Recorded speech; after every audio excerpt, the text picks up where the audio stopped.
Ready? Go. Look like ghosts.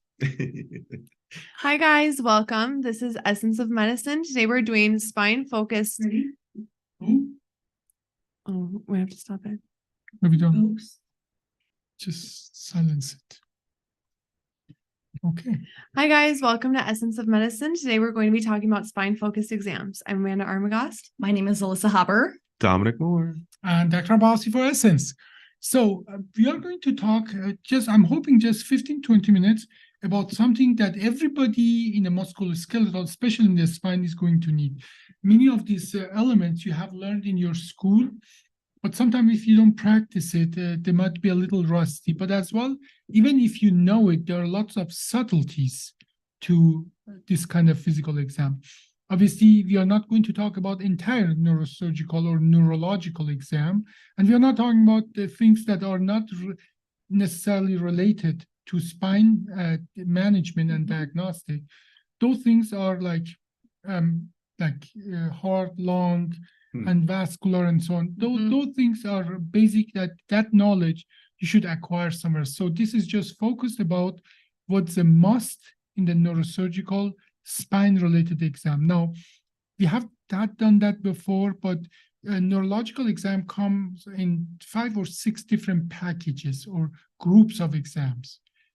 We talked about that in the past. The first one is the higher brain function, which is obviously important part of your diagnostic, like awake, alert, oriented, and so on. The second package or group are cranial nerves, which we are not going to discuss today.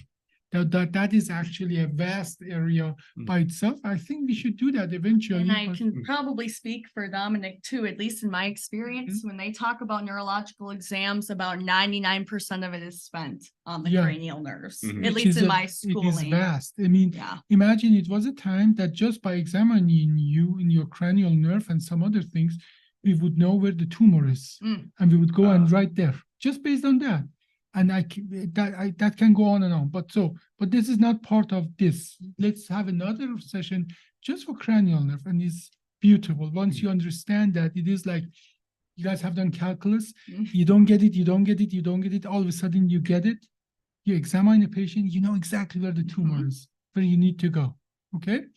But let's talk about the third package or third group of exam, which is the motor exam.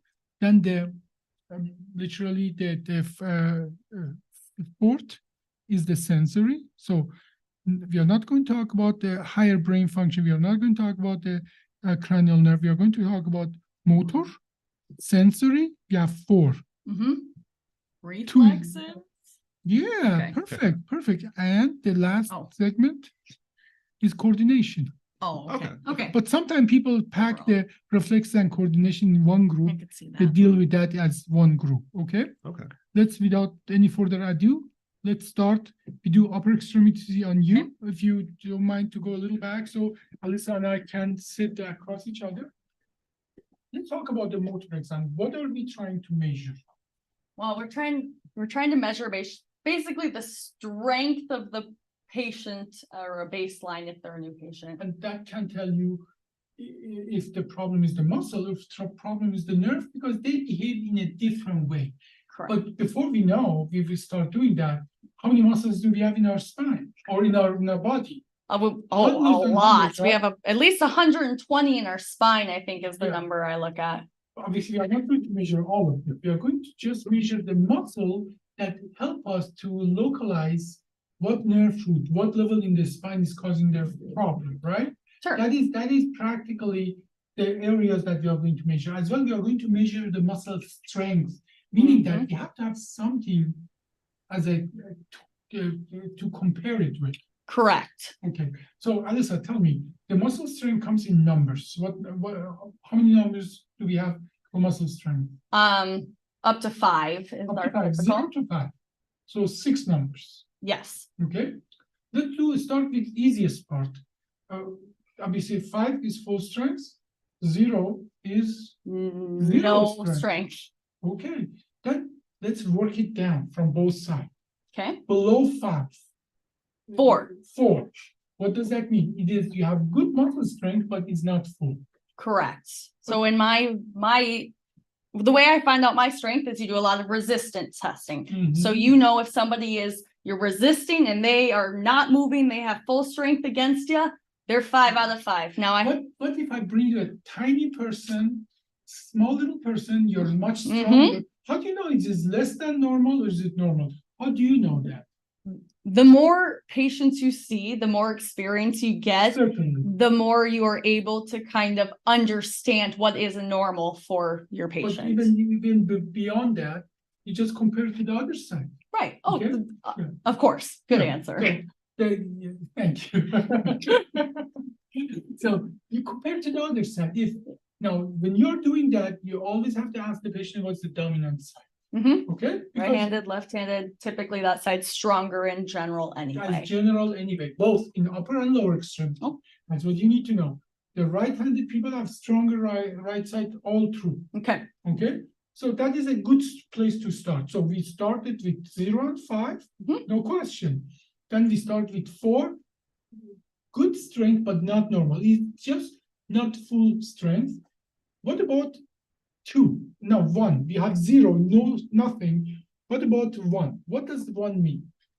Meaning in my book is that they have movement, they can move their limbs, but not against gravity. No. Or with gravity? Hey, nope, Let's I'm picking. Hey, okay. So He got me nervous.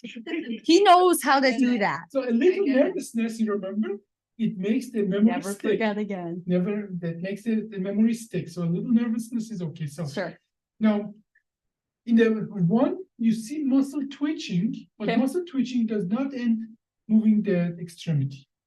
You see, like a little, but it doesn't. Sure, like the flexing of the muscles. Does cause no flexing or extension of the joint, but you see twitching of the muscle. You see that there is some effort there. Okay. Okay. In reality, you barely will see that. And if you see that, 1 or 0 for our purpose is the same. Okay. Okay. Let's make it easy. But definition of 1 is Just- muscle twitch without mechanical motion. Gotcha. Let's go then the 1 level up from 1, 2. Obviously, we said twitching without mechanical motion. 2 is twitching with mechanical motion, but not against gravity. There it is. There's the Okay, graph. so- Okay. If I do this and you can do this, but not do that, Sure. this is 2. Okay. If you can do against the gravity, Becomes a This- 3 almost. barely against the gravity, that's 3. Now, 4 is divided between 4 plus, 4 minus, totally arbitrary. Okay? Don't go crazy about that at all. But once we have a good understanding about what these things are, I mean, the 4 can be, 4 plus, meaning just a little less than normal. Then you have to know what normal is. Right. Just not good or barely being able to push against the resistance, and obviously just against the gravity, but you put your hand in, it just falls down. That's a 3. That distinction is important. You remember I said 0 and 1 not important, Okay. but 5, 4, 3 that is important. And I think, in my opinion, those are probably more so the easier ones to distinguish, as well as more commonly the patients that we see, at least me as a PA. My Yeah. patients aren't sitting at 0s or 1s, because Yeah. if they are, they're going to you. So let's start with Let's muscle start. groups. Now, muscle groups that mean something for our diagnostic. And muscle groups that are easy to examine, distinct motion, and they have relevant to level. And we are not even going to talk about the level, because I'm going to tell you, and you're going to forget, there's a chart. Don't even try to make the diagnostic, just describe it, okay? Now, obviously, bring the shoulder up. Okay, what am I measuring? What is that muscle? What muscle group is? Yeah, the combination of the muscle, but sternocleidomastoid, trapezius, all of that contribute to that. Okay. Tell patients, shrug your shoulders. Yeah, bring the shoulder up. Now, the second one is chicken wing. Yeah. Okay, hold it up. Hold it up. Hold it up, hold it up. Yeah, good strength. So what muscle is that? Oh, I know the deltoids are there too. Deltoid. Deltoid. He's a That's it. genius. Yeah. Oh, no, so this bar, let's bring it down.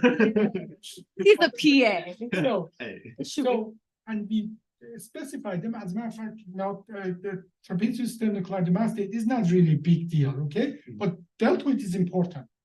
People, okay? Now, Oops. open it up, hold it up. Now, the patient automatically, they do this. Mm-hmm. It's not this, it's this. Other muscle work when you do one versus another. Hold it straight, and they Don't. just go back and forth, resist me. Don't let me bend your Mm-hmm. hand. Okay, go ahead. Excellent. You see? Strong. Yeah, the force is strong in me. Okay, so now you're not done yet. Okay, so what did I do? What is this muscle? Her biceps? Is that what's being pushed on? Here, hold on, let me look at this. So no, hold it straight, hold it straight. She's trying to keep it straight, and I'm trying to bend it. Which muscle is that? He's trying to flex it and I'm trying to keep it extended. Okay, tricep. Triceps. Okay.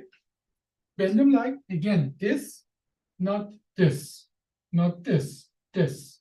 Same as if you're in a natural I'm trying- position. I'm trying to isolate the muscle that matters. Okay. So hold it, bend it, Yep. bend. Go even down, go even a little more. Yeah, about 45 degrees, a good amount of. Okay. Yeah, good strength there. So then we go to other muscles. Now I can go over lots of things, but I'm going to show you only things that really matter. Not this, The brachioradialis Oh, and yeah, so on and so on. If you get too fancy and you miss the point, and then the result of your stuff goes down. Mhm. Okay, well, give me a hard squeeze with not with just two fingers, with all fingers. And I'm trying to, Dominic, I'm trying to pull my finger. I'm going to hold it here. You have to hold with one. I'm trying to pull my finger out. Okay. So, what muscle group are I testing? There are many muscles in this action, but we call them grip. The Okay, grip. just great. Okay. Yeah. And then FYI for you, Dominic, people are gonna be afraid that they're gonna hurt you. No, you're not. Squeeze me as tight as you can. You're not gonna hurt me. Everyone's afraid they're gonna hurt me. No, you're not. Gotcha. well, Pull my finger. They're I not won't going to too. hurt you. They can hurt me. They're not gonna. They're stronger than I am. Okay, other Same side, thing. other side the same. You put the finger, you hold the hand. You don't want to check their biceps, triceps, and so on. You hold the hand, stabilize it, and then pull it through. Okay, Okay. and then you have a good idea about now. Now spread out your fingers, spread them out. This is a weak muscle, so but you have to have experience to know what they are. Hold it, hold it. What muscle is that? What muscles keep this finger spread? You know it. Start with the L. Lumbricals. Lumbricals? Lumbricals. Lumbricals. interosseous. I actually brought a notebook today, so. Oh, good, good, good. Now, the last one in the upper extremity. Make this, okay? And make this. This and this are two different muscles. Look at that here and here. Huh. Okay? Now, I'm going to ask them, hold the paper, hold the sheet of paper. How do you hold this sheet of paper? Okay. Yes, you don't hold it this way, correct? Okay, that is the difference. That is, you are isolating the muscle that we are trying to measure. Now, hold it, hold the sheet of paper. Hold it so that they can see it. Put my finger, pull through. Thumb opponent or opponent policy. Policy for I've done thumb. this pulses. Yeah.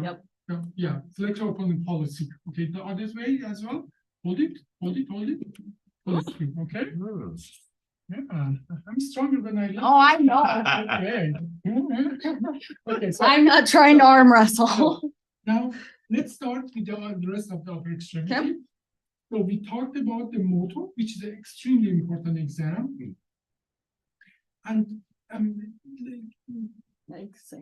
and then let's go talk about the sensory, okay?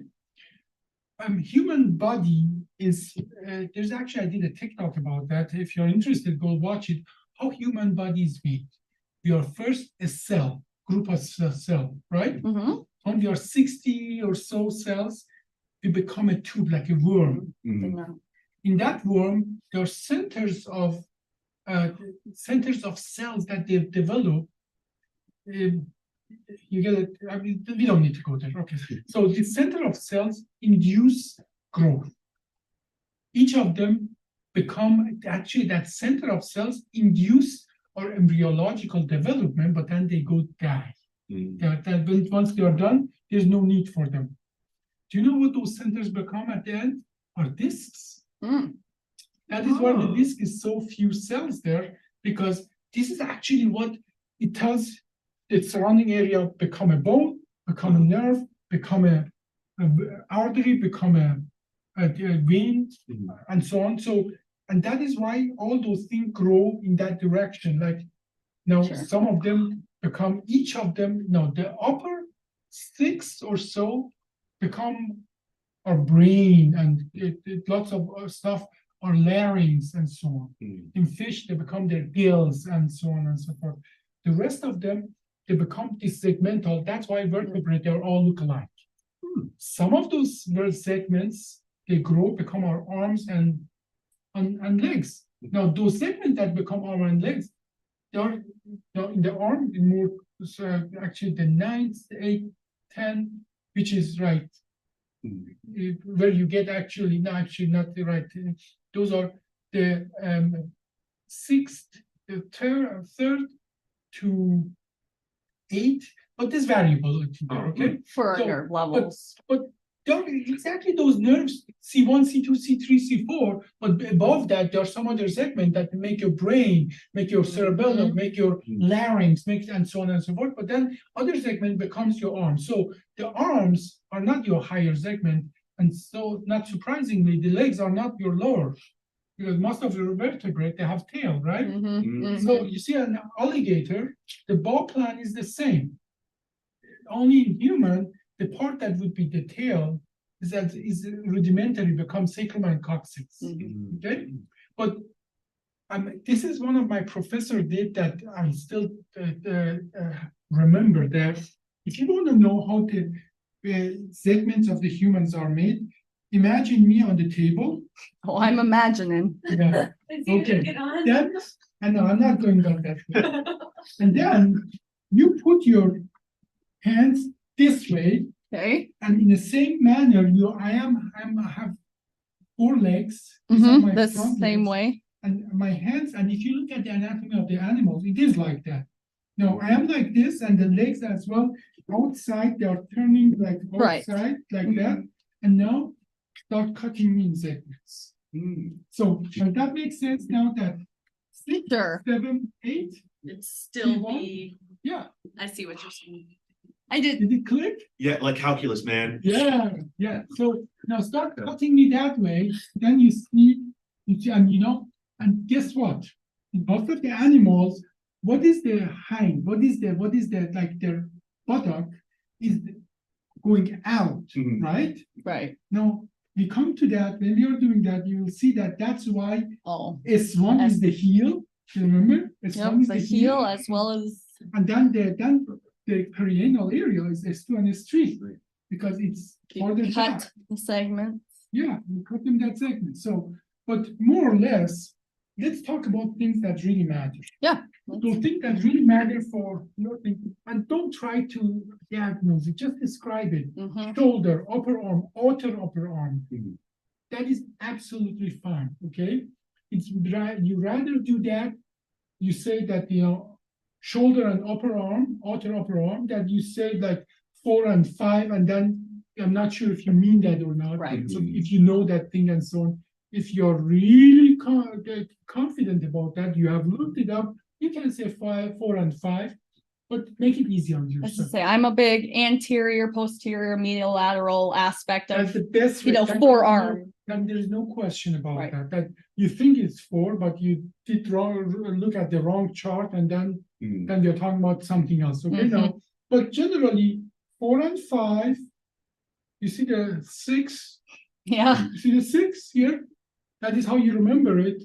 7, but 7 is not only this, 7 is this and half of digit 4, and so thumb, you can say thumb, finger 1 to know, digit, because digit 1, 2, 3, 4, 5, you have 5 digits. So 6, 7, and half of that, 8. and 8. okay? Well, we have 7 cervical vertebrae. Why do I have C8? Mhm. But we just, by nomenclature, we call it the nerve that goes below C7. So, let's go back to that to understand the dermatome, okay? Because that's important. Between C5 and C6, what nerve is going out? C5. Yes, in the cervical spine, take the higher number, okay? Right. But in between L5 and S1, what nerves is going between L5 and S1 out? In the foramen going out. Use the higher number. In the Yes. neck, so this is the way you should remember. Above, below, below. Hmm. Neck, above, the below, above number is the number, below. Okay. The L5S1,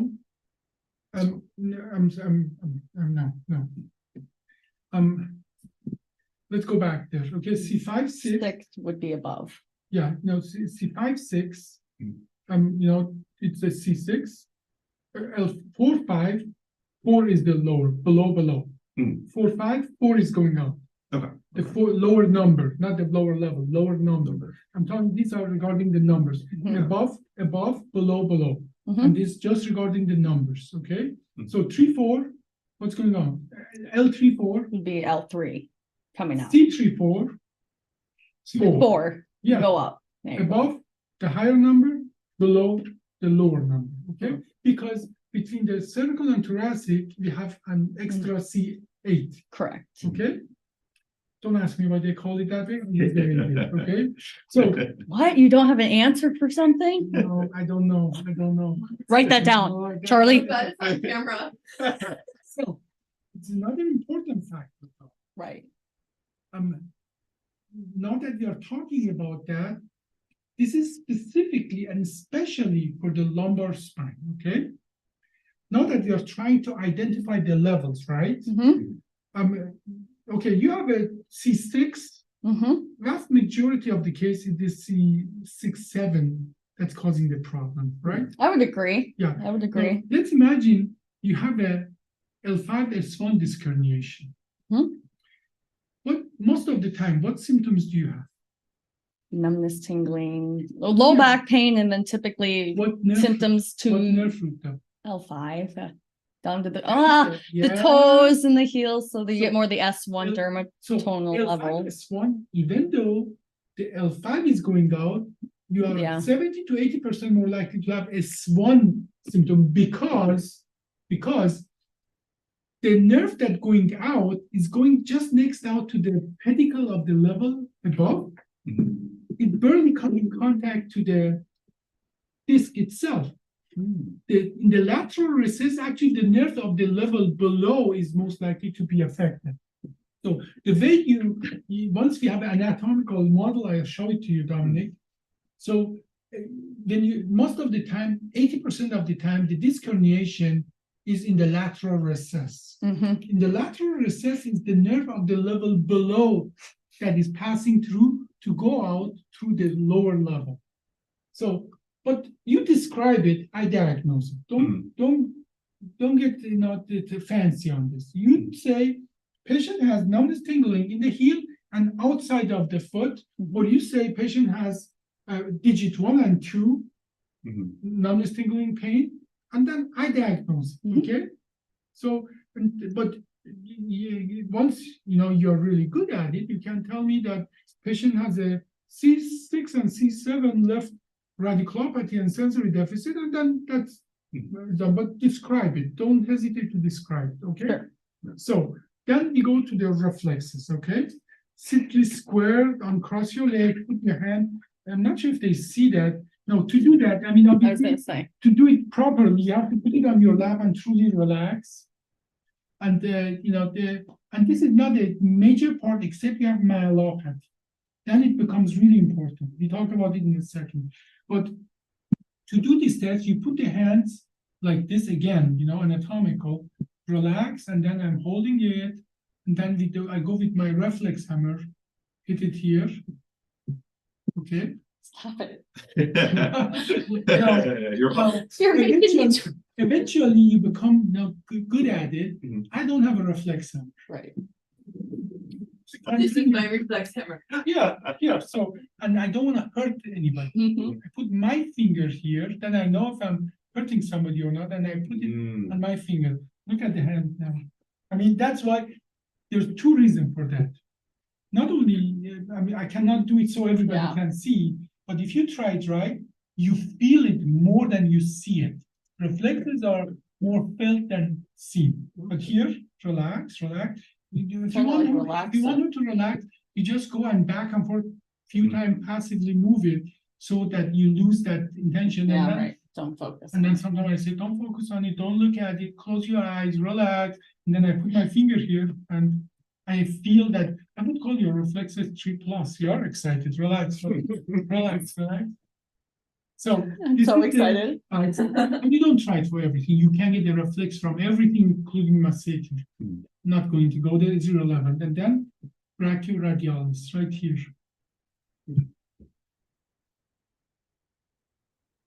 Okay, so What is that one? biceps, brachioradialis. No, what's my grading? Oh, here. Is that it? Am I okay? I'm not too Yeah, excited. no, yeah, it's okay then. Thank Yeah. gosh. And we do 0 to 4 for Did you reflex. see? Yeah, I did. Did you Well, I see felt mine? it.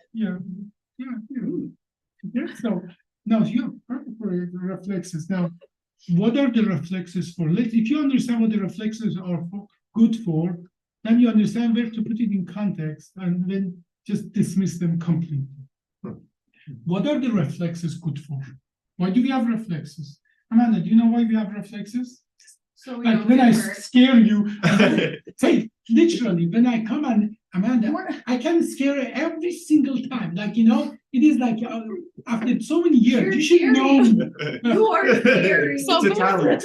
Why do, when I go like this to punch you, your first reaction is to go, Yeah. to flinch, Yeah, react. it just protects you. Hand on stone. Protect, reflexes There you go. are to protect That you. was- That was the answer. Something scary is happening, you wanna Yeah. protect yourself. Yep. That something scary can be like, you go over a stone and you jump over a thing and you go with more force than you're prepared for. Right. You don't have enough time for signal, get to your brain, process it, decide what you should be doing, and come back. So nature, so now what happens? The line is behind the gazelle. The gazelle, the line is behind the gazelle. The gazelle is running, and then it goes over a stone, and all of a sudden the reaction is not the same because there's a stone, there's a hole, something. If that reaction is not fast enough, it's going to fall and going to be food. Gazelle doesn't want that. Nature doesn't want that. Promotes reflexes that make sure that it happens all at spinal cord level. So reflexes help you to understand how is your reaction in the first or second motor neuron. Okay. So by definition, every muscle has its reflexes that are by two apparatus: muscle spindles, specialized muscle cells that when you stretch them, they react, and then tendon Golgi apparatus on the tendon were attached to the Insertion and insertion of origins. the origin, then say how much pressure is there. Literally, in a regular person, you cannot. No, let's put it this way. Theoretically, every muscle could provide so much force that you break your bone. Happens all the time when you have a seizure. Okay, but that realistically never happens because you have those protection mechanism. Okay, and those protection mechanism. That is why I don't do reflexes of the thing here, because those muscles are already stretched. You have to have a half position to check them, because if you're in one or another position, you have those apparatus that provide the thing is already as at one extreme, doesn't provide. So you have to do them in a some more or less half position. Gotcha. So here would be like this for you can as well here relax here. I'm holding it and I'm hitting just Tricep. yeah, very nice reflexes, excellent. So another thing is for upper extremity. Now remember, it is control of the muscle at the spinal level, segmental. Mhm. So there are two motor neurons, upper and lower motor neurons. Okay, they control your action. It is very complex, but it's beautiful. Now you have a different kind of response if the first or motor neuron or second motor neuron are affected. Now, if it first motor neuron is affected, this is the motor neuron that goes from the brain to your spinal segment. You're hyperreflective. Why? Because actually you think your brain is telling you, bend my biceps. No, your whole body always is telling, contract everything, contract everything. That is actually has nothing to do with the death stiffness, okay? That stiffness is at the level of the muscle. But without the control of the brain, all your spinal segment wants to contract all your muscle all the time. So the brain suppresses. The brain actually controls them. It says, okay, triceps, relax, relax, relax. Okay? So if that control goes away, what does that mean? You're hyperreflective, you have more tension, you have clonus, you have jerking, you have tension, and so on and so forth. So the upper motor neuron is inhibitory. And that's what, when you understand that, you understand the upper and lower motor neurons. So myelopathy is the upper or first motor neuron problem. So it gives you hyperreflexia, it gives you clonus, and so on. No, I did check the reflexes. Relax, relax, relax. I'm so excited. I know. Relax. Yeah, this a video, right? Help. So how do I check for clonus? So by doing or no, what's that? No, clonus. Oh. Clonus is just The jerking. yeah, just no. You're just holding steady and relaxed, Mhm. and I make a jerking motion. If you have clonus, your system wants to, oh, what's going on? It push against me. Why am I doing Oh, that? I wouldn't allow you to pull it back. No, not you, because you would be in the Well, brain. my This is the body. mental. No, it is exactly. This is not a voluntary thing. Right. So you're holding it. I'm doing this. This was almost a clonus. I tried, No, but oh, you did it voluntarily. Yes. Yeah, yeah. So just so I you simulate it. could. You simulate it, but Correct. you don't have to simulate. If you are absolutely trying to relax, but your spinal cord, all of a sudden when I'm doing this, it push against. That's clonus. Gotcha, And sometimes gotcha. you see as well like this multiple Almost like motion. the frozen shoulder things, if it's Well, frozen. it is neural and muscular. So, but it is that now Sure. one last thing I'm going to show you, and then we are done with your. Then I can see it. Yeah. So, and that is Make sure they can so-called, see that. yeah, that is so-called Hoffman. Yeah. So and let's see, in the Hoffman, you take usually I take the middle finger and I make it jerk back up by doing this motion. What happens if you have a problem with the first or upper motor neuron? It cannot inhibit the whole thing flow. What happens is then all the other fingers, not that finger, all the other fingers jerk forward or jerk like That- bend. They bend Sure. like this. So I do this, all the other finger. That is actual sign of nerve damage in the cervical spine. Okay, that is an important thing to know. Mhm. Another thing is, so we talked about motor, sensory, reflex. Now let's talk about coordination. Okay. And then the coordination has many parts. A big part of this coordination is cerebellar function. Okay. We are not talking about No. cranial today, okay? But let's talk about part of the coordination that is check as well the peripheral thing.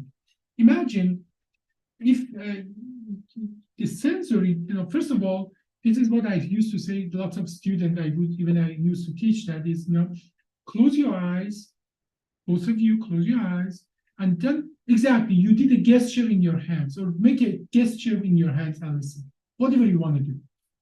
Make a gesture in your hand, whatever. Okay, so you know exactly where now put your index finger of the other side through the hole you made there. You see that there?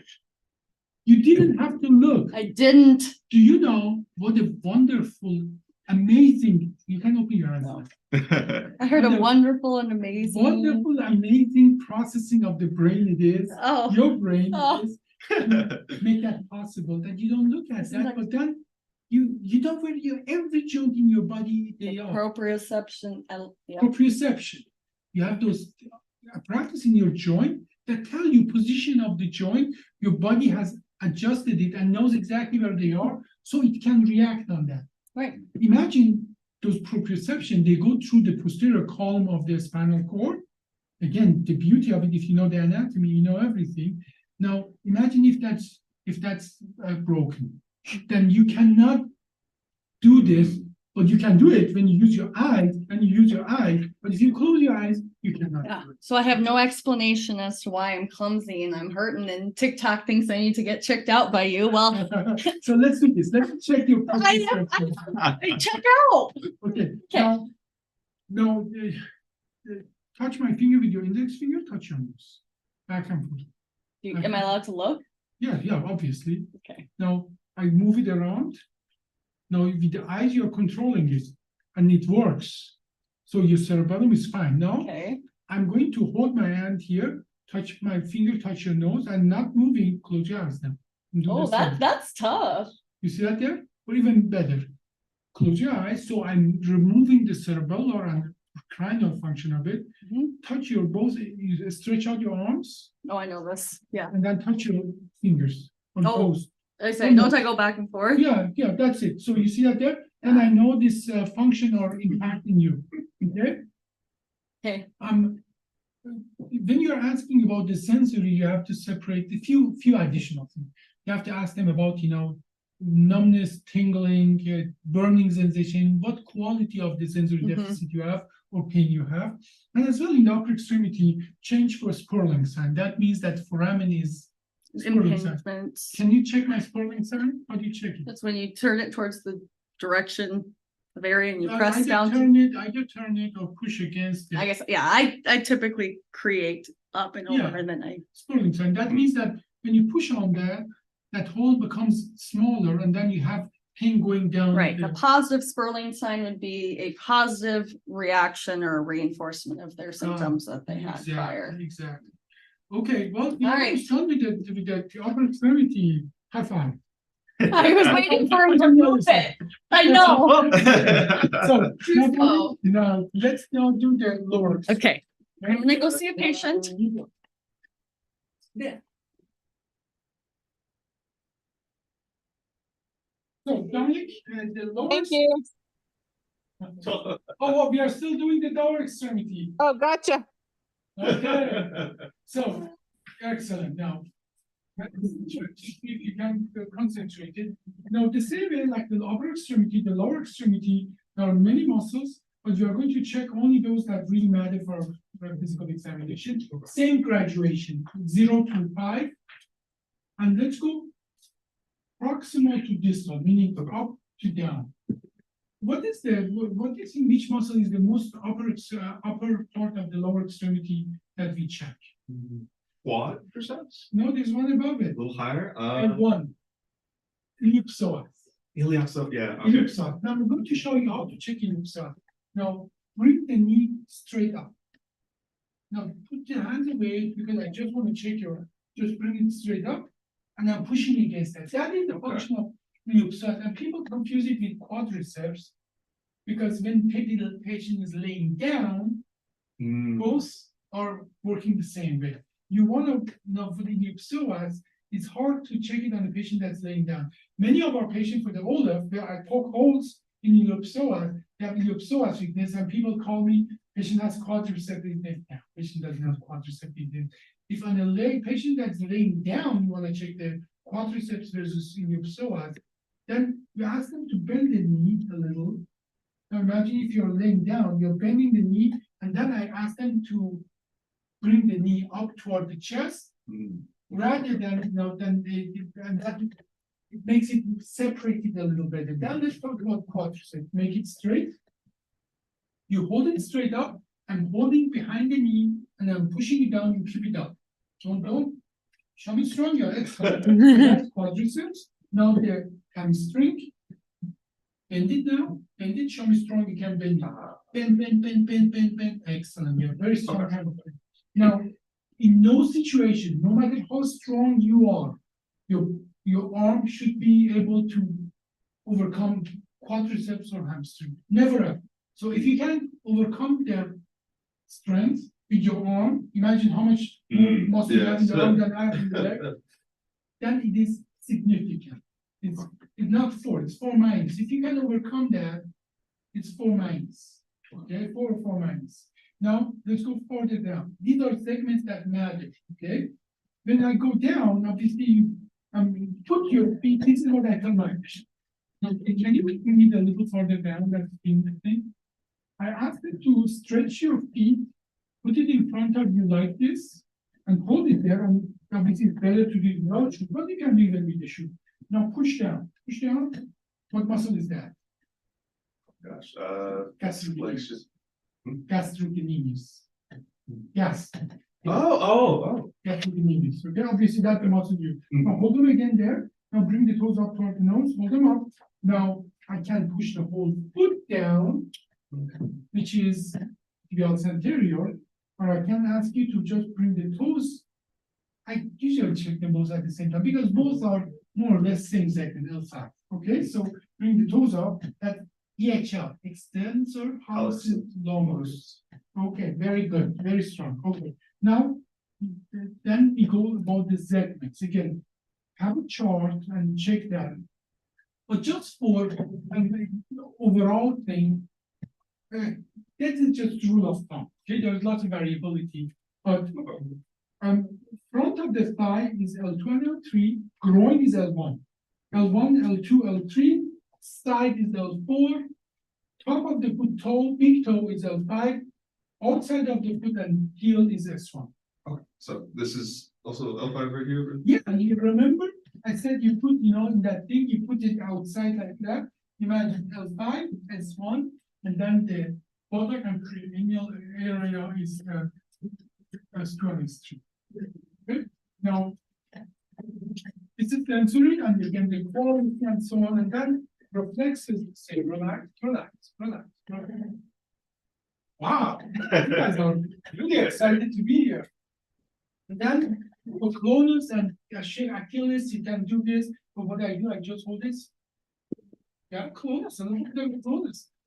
We'll give you magnesium. Like, Yeah, IV hydration. yeah, you have a little bit of clonus. That's Good good. to know. Now, that by itself is nothing out of ordinary. There's lots of variability, except that we are very different on the sides.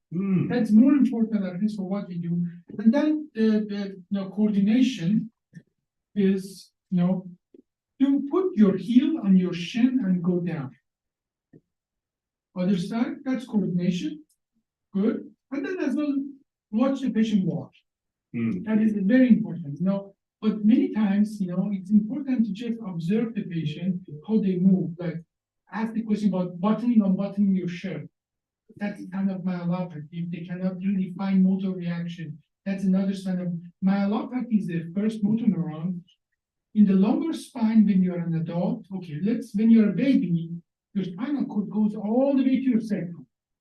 But bone grows faster than the spinal cord. By the time you're an adult, whenever your puberty is spinal cord retract is between L1 and L2. So with the problem below L1, L2, usually you get radiculopathy and the second motor neuron problem. With problems above, you may have nerve damage to the first motor neuron, so you may get a myelopathy. Okay.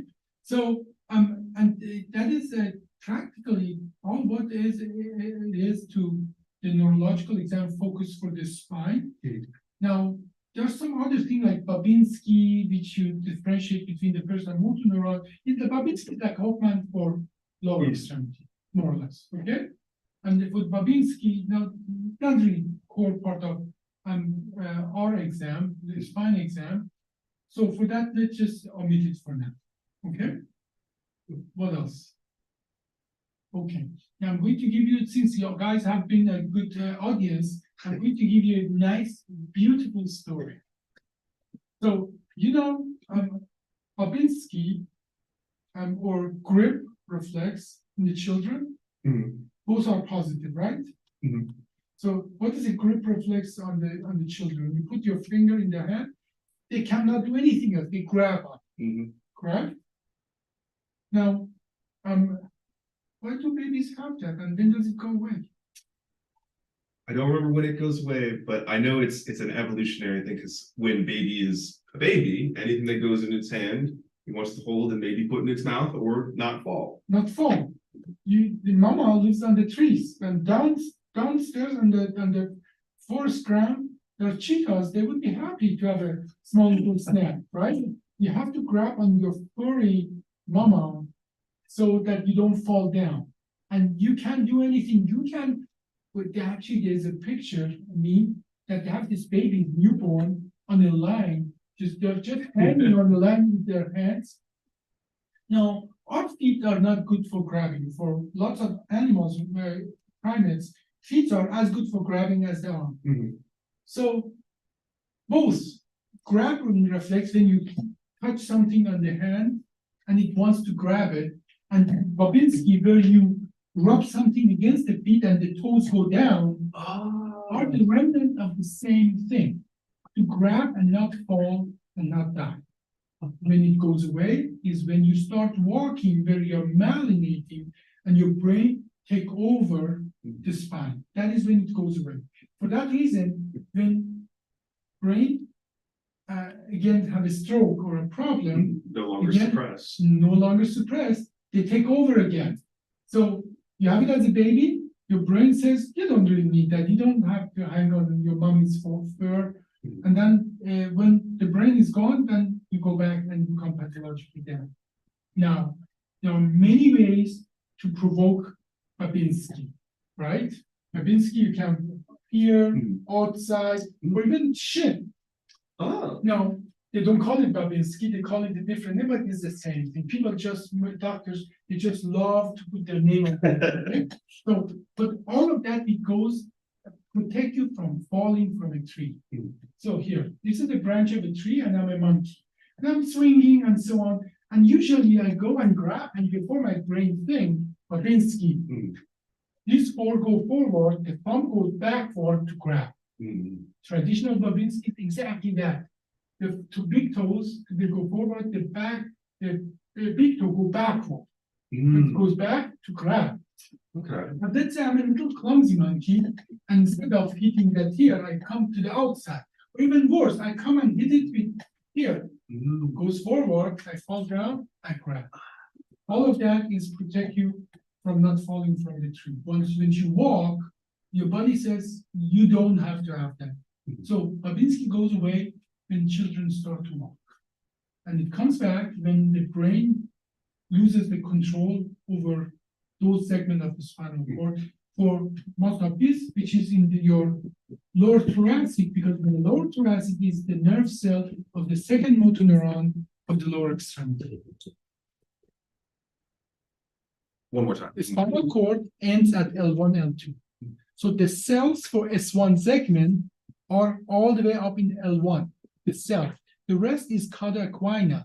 All those nerves that go down to exit as nerve root, lower lumbar spine. So meaning that below L2, usually you don't have any nerve cells anymore. It is just, that's why it's more robust. You can retract there and do things that you couldn't do in the thoracic or cervical spine. Anything else? I think that should wrap it up. Okay. Okay. I got the audition. Oh, you're there, so I don't have to move the camera. Okay, well, so everybody, thank you for joining us. For Essence, this is Dr. Abbasi. I'm Amanda Armagoss. Dominic. Have a good